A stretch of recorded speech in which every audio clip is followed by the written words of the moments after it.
lot of old friends here. And it must be very special for Rod, even more so than for me. I want to welcome you on behalf of Rod and his publisher, Echo, and HarperCollins, and the New York Times, and particularly the New York Times Asian Heritage Network, who's co-sponsoring tonight, and especially on behalf of the Overseas Press Club, of which I'm the president. My name is Marcus Maker. I've been around Nordland for a very long time. Since Johannesburg. And yeah, many long years in Newsweek, and a few years here at the New York Times, where Rod remains, but I don't. I'm now an editor at Twitter, managing editor at the Twitter Moments news app. We are going to have a really quick discussion tonight, so I'm going to get into all the questions I can, and then I'm going to throw out to your questions. We're only going to be talking for about half an hour up here, and then we welcome you to stay for an hour-long reception. We'll be here till 8. You can ask Rod more questions then, and hopefully you'll drink a lot and eat a lot. That's about it. Oh, one more thing. On the back, if you are a foreign correspondent, or former foreign correspondent, or foreign editor, there are a few foreign editors here, some recovering foreign editors here, and you're not currently a member of the OPC, we invite you to please join. There are applications in the back of the room. And it is a fantastic organization. It's really very much alive, more alive than I've been in any time in my career, being a foreign correspondent and a foreign editor, and lots of very awesome New York Times, young New York Times correspondents, like Rumini Calamachi and Liam Stack are involved in it. So it's really a great place, and Rod Nordland. So without further ado, Rod, is your mic on? Just make sure. No. So turn the button down there inside. How's that? Just because we are recording this for live. Are we live streaming? Yes, We're live streaming this right now on opcofamerica.org. So please text through Twitter your friends to let them know you're here. Absolutely. So I'm just going to start off with, I don't know how many of you have read it. The Lovers Afghanistan, Romeo and Juliet, the true story of how they defied their families and escaped an honor kill. I had tons of questions, but we don't really have time for all of them, so I'm going to just skim them instead and ask Rod, why this story? It's not a unique story in Afghanistan, and certainly the situation of women is not. This is a culture-wide pervasive issue in Afghanistan. Why did this story strike you as a story to write? First for the Times, and then for the book. Well, the story kind of chose me. It fell into my lap, but I've been looking for a story like this for a long time. Honor killings are really common, and there's seldom an opportunity to really get much information about them. And this, I could see very early on, was an opportunity to talk to all the protagonists before the killing happened and find out what was in their minds and what their intentions were, maybe by covering it to prevent it happening. And at first, at least, I had access to everybody, the would-be killers as well as the would-be victims. And that's a pretty unique opportunity. We know it happens a lot, but in most cases, honor killings are deeply suppressed by the people in the community and the families where they take place. Tell us a bit about their story and how you track them and how willing were they to share their story with you? Well, when I met them, they were out of prospects, and the women's activists had introduced me, persuaded them that the only option they had left was to try to get enough public attention and particularly international media attention, and they hoped that would kind of persuade somebody to maybe intervene and get her, at the time she was in a shelter and locked up, and get her out of the shelter and allow them to marry. So they went into it with their eyes open. We spent a lot of time briefing them and explaining to them what would happen when this storm of publicity, because I recognized early on there would be a lot of attention on the story, and that's just what happened, although I didn't really expect quite as big a reaction as we got.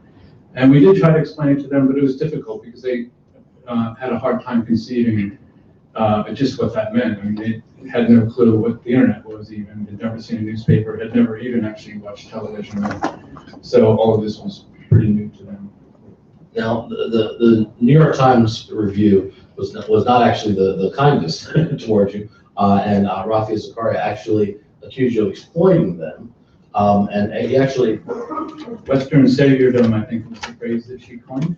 yes, that's it. It was imperial interventions can actually compared to basics of Western intervention in Afghanistan and even Russian intervention. Imperial interventions, British interventions, imperial interventions can make storyteller saviors, but they cannot produce the ground level moral shifts that must occur within Afghanistan to make its women safe. The Lovers then is an apt metaphor for meddling and its no-win conclusions. Its heroine's choice is between capitulation to misogynistic local custom or laying herself bare for the voyeuristic demands of Western saviors. So how do you respond to that? Okay, you gotta read that 3 times before I'm gonna understand. Her point is, she's laid her point out before in other articles. She had a very fulsome and detailed attack on the concept of women's shelters. And in fact, in her review, that's part of her complaint, that women's shelters are a Western idea and they wouldn't exist without Western funding. And that's all very true, but the Afghan women that are saved by these shelters and the Afghans who staff them and run them, they're entirely Afghan run, I think would have a very different view from the one she takes. And if we have time, I'll tell you a little story about, I think one of the most telling stories about women in shelters is not actually Zakia's story, because in a way Zakia so far has had it pretty well, and she survived and she hasn't been physically abused. But there was a case a little before Zakia's time at the same shelter. A 14-year-old girl went to the courthouse with her parents, and the judges told her to leave the courtroom. And she went outside, and 4 court employees dragged her into a closet and raped her. They were initially arrested, but the judges threw the charges out against all of them except one. He reduced those charges to adultery. He also charged the 14-year-old girl with adultery. And and her family reacted to this by deciding to kill her. And she was then put in this shelter that's Western funded, Western concept and Western supported, and very much something that the reviewer of my book would like to see us do away with, at least if you take her argument to its conclusion. So. Is the book, I feel the book is the book 2 stories really? Is it both the story of Zakia and Ali, but also the story of women in Afghanistan? Are they 2 separate stories? I mean, obviously they're interwoven, and you do a great job of doing that, but they feel like 2 different stories. One being hopeful, the Romeo and Juliet story, and the pictures alone are so moving. And then the other being a dismal story that frankly it's hard to read, hard to see how do the culture, how do those women free themselves ever in that society? Yeah. Well, there are 2 stories, and the broader story is something I've thought about for a long time and done a lot of reporting on in different ways. And but it's also something that I think most people would not take the trouble to read a book about, and they will read a love story about 2 very appealing young people, and there are an awful lot of lessons that you can kind of interrelate between the bigger picture and what's happening to them. A question that come back to me in the book, and as a former foreign correspondent and someone who's led and managed foreign correspondents for a long time too, is how do you deal with tragedy? Because you recount in the book the story of the 14-year-old girl.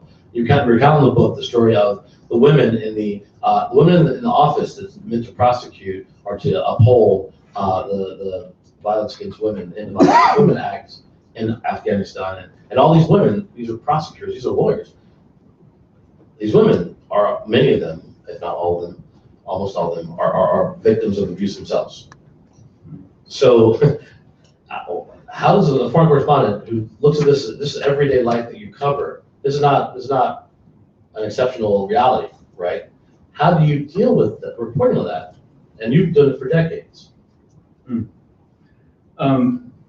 Well, but in most cases, it's really abstract, isn't it? I mean, like the story of the 14-year-old girl I told you about, I never met that girl. I just heard the story and reported it through other sources. And so it's kind of, it doesn't really grab you, the way, I mean, actually, I think that I got involved in Zakia and Ali's lives because their story did grab me, because I did get to know them, and it was very personalized. It's like the old saw about, somebody's not eating their dinner and their parents say, think of all the starving people in India, and the response to that is name one. But when you can name one, it does hit home much more strongly. Is there any relief that comes from their story for you? Is there any, because they're so feeling and it's so easy to get lost in their story, is that a relief from the more abstract horror that's a reality for everybody? No, it kind of makes it worse because their story's not over and they're still not safe. And I think that, any day, I think they're safe this winter, but come spring, I think any day they could easily be killed. And they're being pursued by people who are very determined and who know that if they do kill them, they'll get the same sort of penalty that all other honor killers in Afghanistan have gotten, which is to say none at all. How much was that concern in writing the book, that you were exposing to greater danger potentially, or was that not the sense? I think that's made me guilty a lot, but on the other hand, I don't think they would have survived as long as they had if it hadn't been for my attention, both in the pages in the New York Times and then hopefully also as a result of this book. So on the other hand, if they get killed suddenly, I'm going to feel very guilty about it, that these efforts weren't able to take them that step further into real safety. How could they be safe? Is there Any government could step up and say, hi, we'll let you have asylum or apply for asylum. And so far none has. Have any been in contact with you or them, or?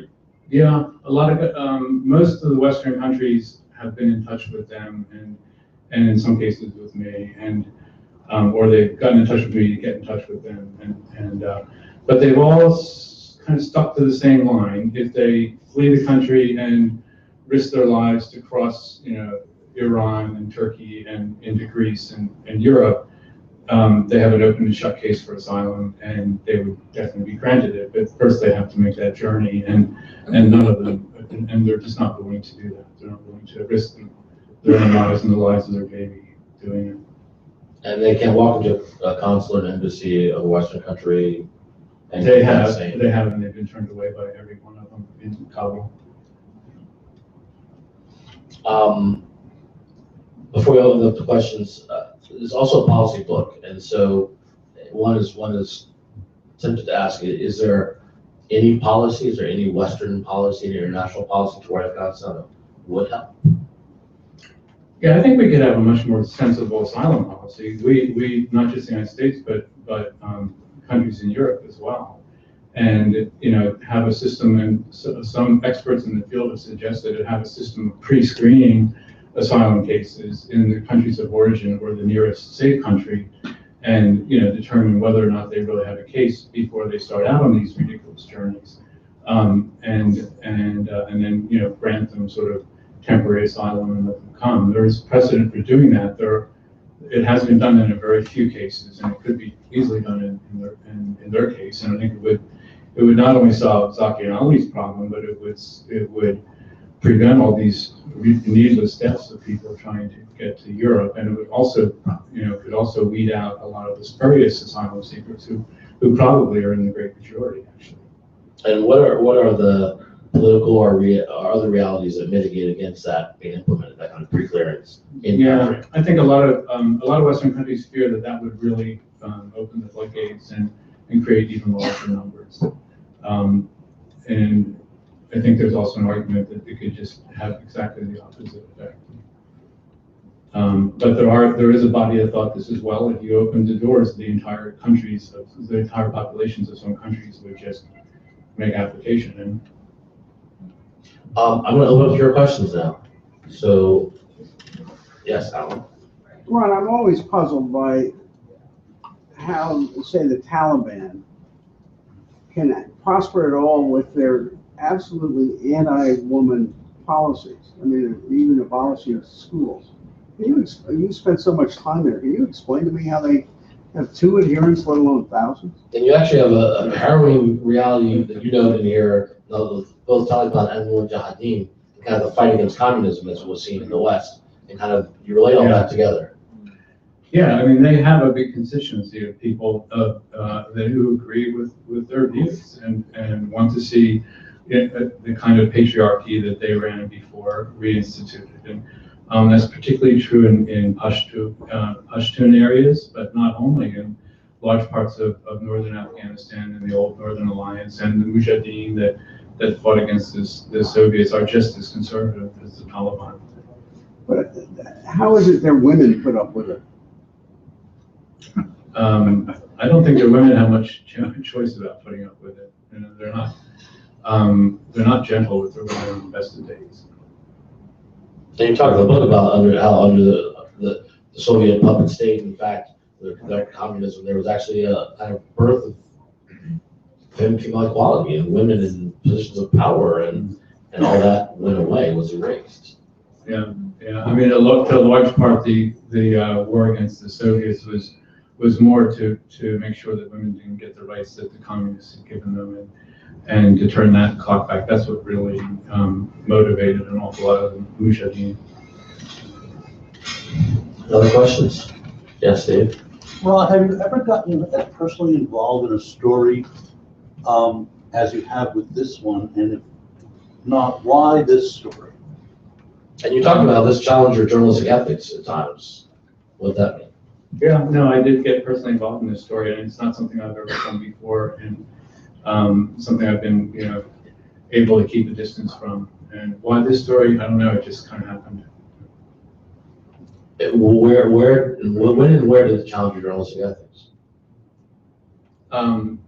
Well, the specific moment was when they were about to be caught by the police, and we knew the police were on the way to where they were hiding, and we showed up with a fairly large team of myself, photographer, videographer, drivers, Jawad Sukanya was in the back row there, and from our Kabul bureau, and a couple other people too. We were basically a huge entourage, and in this very remote mountain area, we were fairly obvious. And it became apparent once we knew that the police were probably on their way that it wouldn't take them long to find us and or find where we had been. And so we would have been responsible for leading them to them in a way. I mean, they might have found them anyway. And also, I mean, I had basically a choice. I could either have, at that point, do what I did, which is put them in our car and help them escape.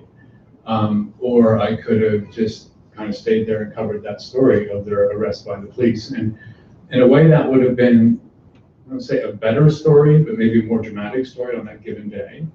And it would have also been the more usual story that's, the people that are fleeing in those situations do not often successfully escape.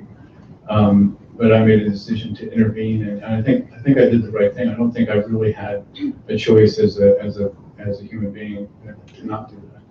And then having involved myself to that degree, I ended up becoming involved on many other occasions, and it just, once I had gone over that line, it didn't seem like there was really any easy way to go back. Yes.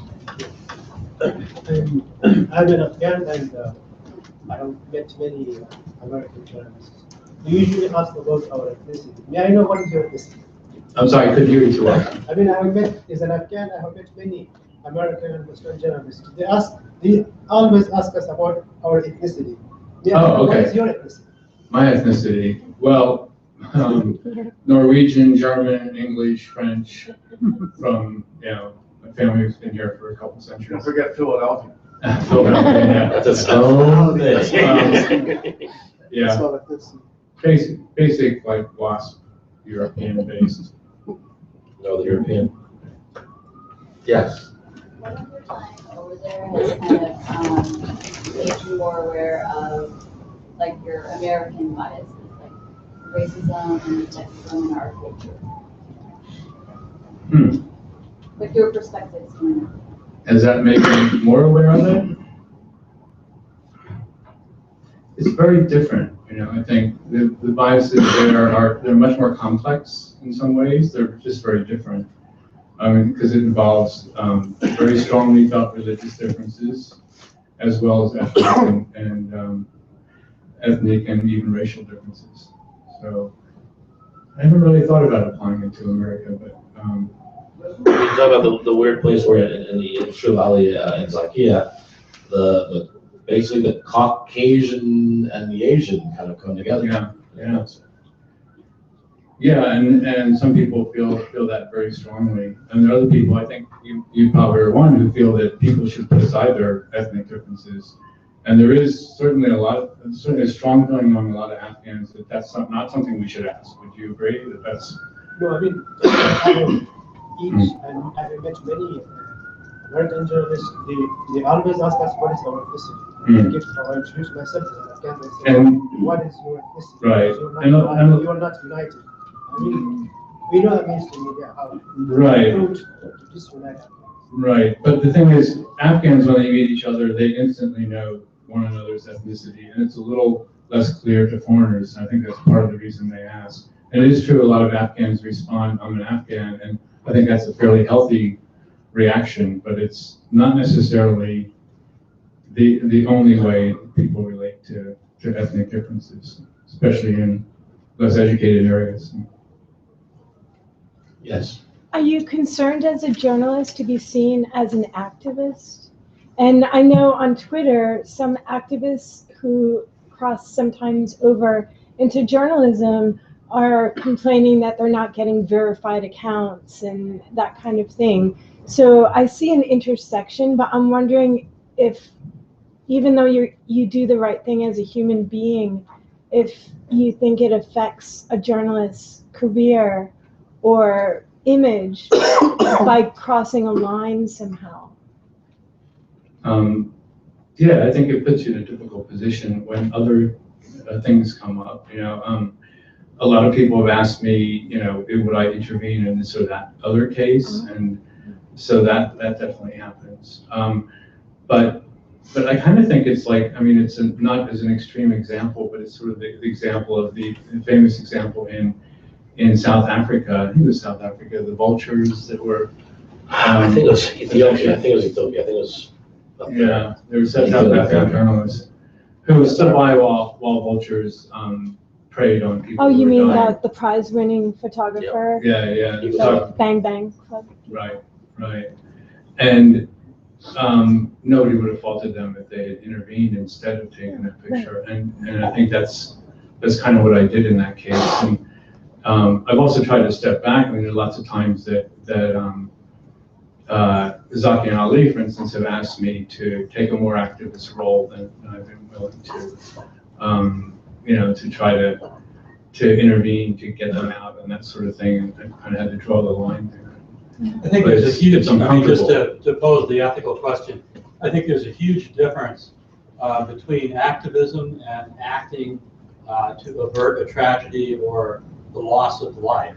I don't think that anyone would accuse a photographer who stopped shooting pictures to stop someone from bleeding as being an activist. Just an observation. My other question is, do you have a sense, even though you definitely are not an activist, you've stated this as a journalist, what would it take to give these people asylum? Does Oprah know about this? Is there hope in the sense of a Pakistani educator who's shot in the head becomes an overnight, and justly so, social media sensation? Is there any sense or any trend of that happening here? And I'm not suggesting in this case, I think that would be a nice outcome. I think that's not outside. Does Oprah know about them? Does Oprah know about them? I haven't spoken to Oprah, no. But Shmuley Botich has. He's been trying to persuade her to do something about them. So he's a rabbi who took interest in their case and is quite a character in the story as well. But yeah, I think there's a possibility that somebody with enough swag could do something for them, and I hope that's an outcome of this. Well, I know traditionally you've been sort of anti-war, at least critical U.S. foreign policy in terms of military interventions. How have you, over the years, and especially the long time in Afghanistan, reconciled your critical reporting of U.S. military there with the sort of the human stories and balance it all basically without going nuts or more nuts? Yeah, or nuts is probably the right question. I don't think of myself as anti-American. In fact, No, anti-war rather. Just war is a kind of nasty business, and if you write about it honestly, and it's always going to infuriate the military. But yeah, and I do strongly believe that writing stories about people is in wartime situations is really important and has a big effect on our thinking about it. Having never worked in Afghanistan, for instance, you know my story, I worked at Bloomberg for 8 months in Congo, and my brain could not balance talking to officials 90% of the time and then people. How have you balanced the many levels of, interviewing top military officials critically and then going to people, and juggling those human relationships? I don't know. I think you become a war correspondent or foreign correspondent because by some happenstance, and then having done it, you become kind of qualified to do it. And then the longer you do it, the more qualified you are to do it if you can still keep up your interest and your energy and not become cynical. So I've just been doing it a long time, and it's. How long have you been doing it? Yeah, since 1978, in terms of covering wars. Yeah. 37 years. We have time for probably 2 more questions. Yes, sir.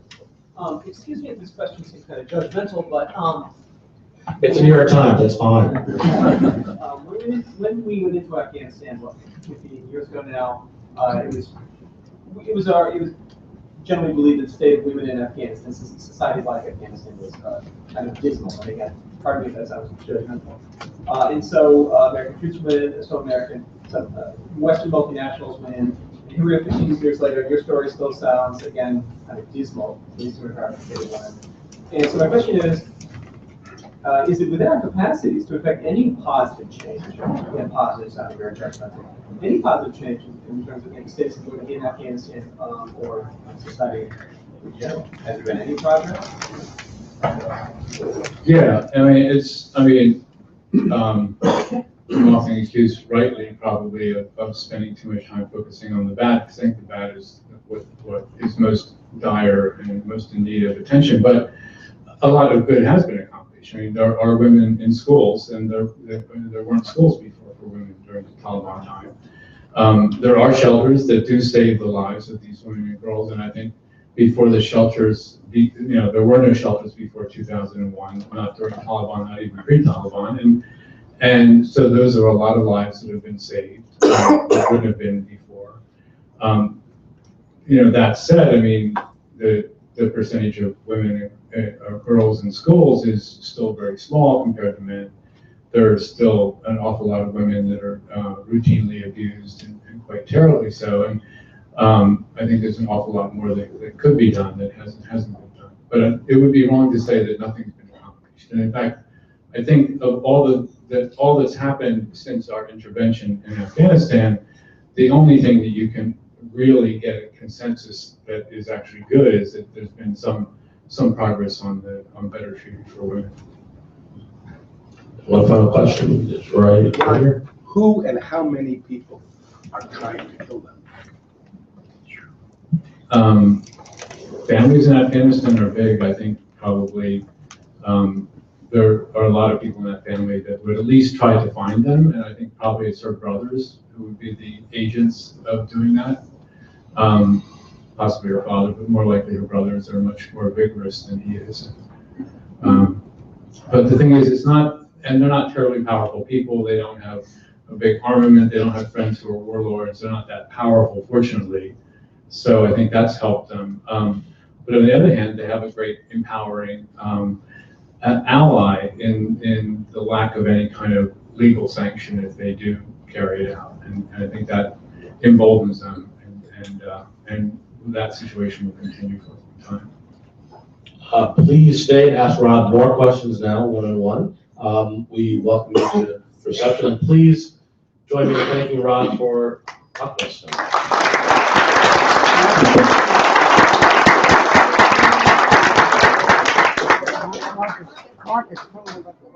Oh, I'm sorry. 5 books. 5 books right here. 5 books. What piece of the housekeeping I forgot? Thank you. Thanks, you got a lot in there. Try, man.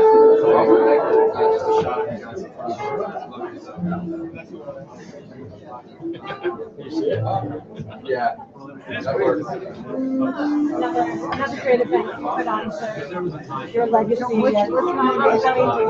the human rights. I knew you met before. Yeah, I met you at the Contact Journalist. Like, I don't know if you heard, but HBO picked up the distribution rights for Jim, the documentary that Jim Crowder's friend made, and February 9th. It's going to be on HBO. It's at Sundance.